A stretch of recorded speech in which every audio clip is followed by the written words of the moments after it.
మనము బలహీనులమై ఉండగా క్రీస్తు యుక్త కాలం మందే ప్రాణం పెట్టి చచ్చిపోయాడు.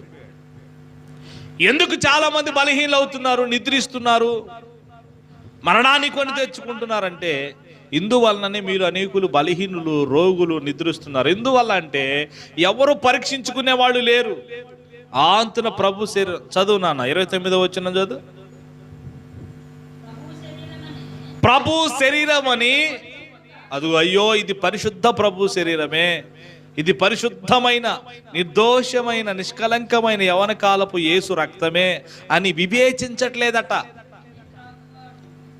మొదట పరీక్షించుకోవట్లేదని రాయబడింది, 2 వివేచించట్లేదని రాయబడింది. తనకు తానే శిక్షావిధి కలుగుడికై తిని త్రాగుచున్నాడు. అందువల్ల 2 కారణాలు: 1 పరీక్షించుకోవట్లేదు, 2